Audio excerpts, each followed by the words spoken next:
First up today, we have Lincoln Minerals, ASX code LML, and they have a market cap of around 12 million. Lincoln Minerals is developing the Kookaburra Gully Graphite project in South Australia. Presenting for the company today, we have Lincoln CEO, Jonathon Trewartha. Jonathon, welcome, and please take it away. Thank you very much, Paul. Graphite is a great commodity to be in at the moment. 50% of all batteries are made of graphite, and it doesn't matter whether it's lithium, zinc batteries, whether it's sodium batteries. So 50% of our batteries, 50% of the batteries are made with graphite. As everyone knows, with our strive to pivot away from carbon, battery markets are growing. And then a lot of people may not know that China produces 99% of the refined graphite that goes into batteries. So as I said, it's a great time to be involved in batteries. Next, Paul. So at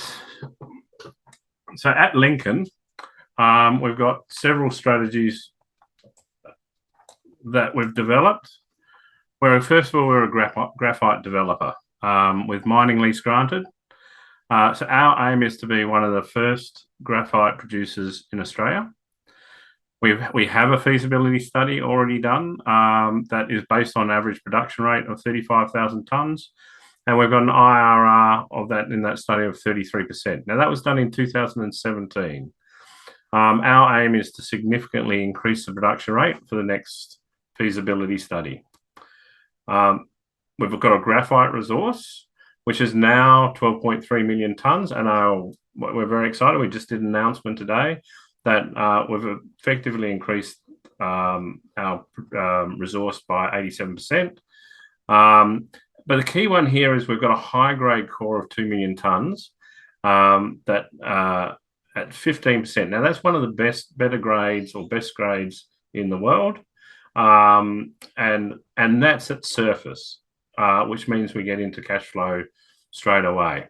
And we've also aimed to increase to support a 10-year life of mine at a higher production rate with the study. I will get to, on the next slide, our plans, but we're looking at doing that in the next 6 months. And we've got significant strike extent remaining untested. So next slide, please. So this is hot off the press. Today, we announced that we increased our resource by 87% to 12.2 million. And that's come from Kookaburra Gully Extended, which was basically there was a set of drill holes that were not given a resource. Back in 2017, they were drilled. This month, we came along and said, well, hang on, we haven't put that into a resource. We combined it with the 2023 drilling, and we've got this amazing result. So we are well on our way to achieving the target to do our next feasibility. And in this area, we've got strike length extents remain untested. So this has got more to give. Now we're the second largest graphite resource in South Australia. And we're in the Australian Premier Graphite Province. Next slide. So our board, we've got a good solid board with Yo-Yo, CFO. Ryan has been had a great experience being member of the Victorian Parliament. John Lamb's got excellent banking skills, and Julian Babasi around the commercials and the fund managers. So we've got a good board. I've had extensive experience. I've developed 3 mines in my time up to getting approvals and feasibilities. And Andrew Metcalf has got a lot of experience as CFO. And then we've got Peter Edwards, who's exploration manager, who's been all over the country. Our current market cap is 11.9. We are undervalued, and most of that I put down into is because we've been in the freezer for 5 years. It's important to understand the history of Lincoln Minerals. So in 2017, end of 2017, 2018, the management team was ready to hit the button to actually start developing Kookaburra Gully. It has a mining lease ready, and they were just finishing off the pepper. They were looking at raising the finance, and the graphite price was in the doldrums. The project stalled. The company stalled. It got stalled for 4 years. And about 2 years ago, a group of investors came in and have changed, reinvested, changed the board, changed the management, and changed the shareholder structure. Unfortunately, that in that last 2 years, they had to defend 2 takeovers, which they've done. And now we're focused on developing this mine in the next couple of years. Next slide.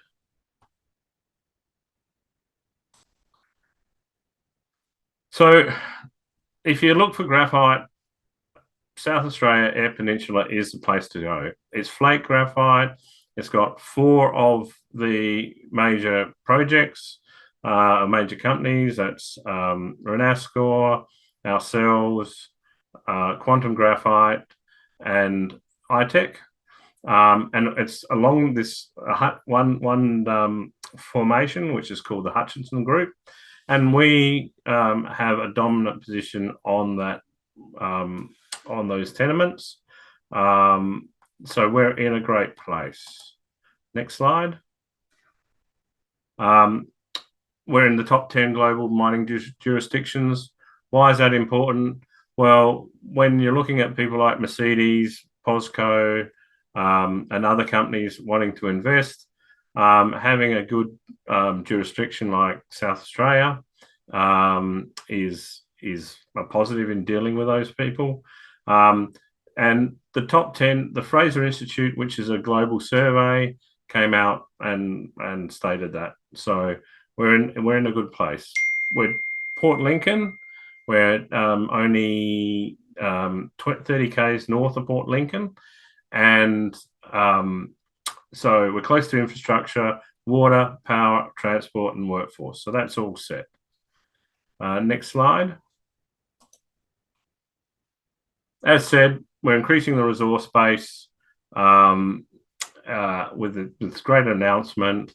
So our priority has been to build up, ready for a feasibility, and we're now ready to do that. We've basically got finished off this drilling resource update, which we've done. We've got 3 months of drilling. 4th quarter, we're starting drilling in about the next 2 weeks, and we'll be drilling right through till the farmers put their crop on. So, and that will be targeting our high-grade copper Kookaburra Gully, high-grade Kookaburra Gully, and drilling the Copio extension. Next slide, please. We've got a mining lease. Once we've finished the drilling in April, we'll do a resource. So mid-year, we will be starting the feasibility, which upgrade, which we'll look at sort of somewhere between 60 to 100,000 tonnes, I'm feeling. And we will then, we're looking at completing that second half of next year. So we're in a very good position. So current work programs, the drilling is going to be focused on the north of the existing planned pit, targeting 2 high-grade targets north, and then also targeting the Copio, which is the extension both north and south. And Copio is also at surface, so we're luckily our two major projects are on surface.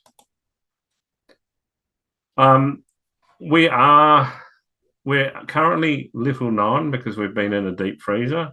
My job is to get out there and let people know about us. You look at our peers, both to the north, with Renascor, and to the south. We do definitely have a low market cap and a great opportunity to be re-rated. And this is just the normal disclaimers, and thank you very much for listening. Thanks, Jonathon. Apologies for that early hiccup, but I've got plenty of questions coming in today. Firstly, congratulations on your announcement today. Obviously increasing the resource by 87%. Can you elaborate further on your expectations around the potential growth size of the deposit? Yeah, that good question, Paul. Thank you. Look, my intention is to target a 10-year mine life. That's the size of resource I want.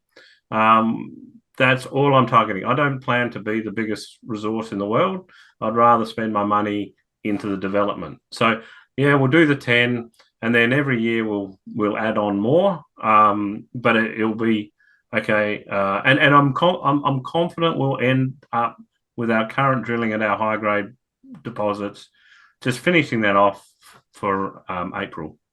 Gotcha. And you mentioned that you're just about to commence a 3-month drilling program.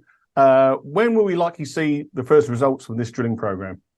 Well, it takes so in about 2 months, because it takes, with assays and everything, it will take about 2 months. Okay. And then when can we realistically expect pre-feasibility work to commence at Kookaburra Gully? And also, what remaining approvals or permits are still outstanding, and what is the status of these? Yeah, so we'll once we get our resource, which will be about May, we'll launch straight into pre-fees. Is it pre-fees? We've already got a feasibility.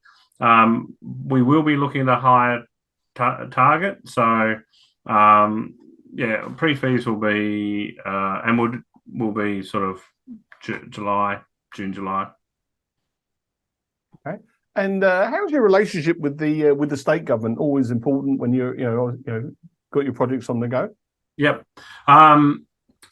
Look, I've got a good relationship with the state government. I've gotten 2 mines approved in South Australia, so I know the people. They're good people to deal with. Getting back to your last question, it was what approvals do we need? So we've already got a mining lease. Yep. And we need a operational approval, which is called a PEPA. The previous operators had got to the point where there were only needed 2 hydrological drill holes to be done. Now, I've seen the PEPA, it's all written. So we're not too far from getting that operational approval once we submit. Now, there will be, since 2017, there's a bit more acid mine drainage focus. So we'll have to do that work before we submit as well. Got you. And just to close up here, you touched on this earlier. The Eyre Peninsula is home to a number of projects, some of them, pretty large. Yeah. What advantages does it mean being on the Eyre Peninsula, being in terms of infrastructure and etc.? Yeah, there's two advantages. One is there's a there's power lines near us. There's road transport. There's ports.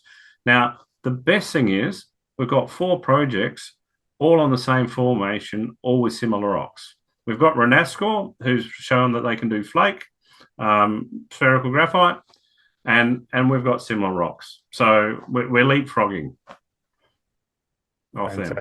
Yeah, fantastic.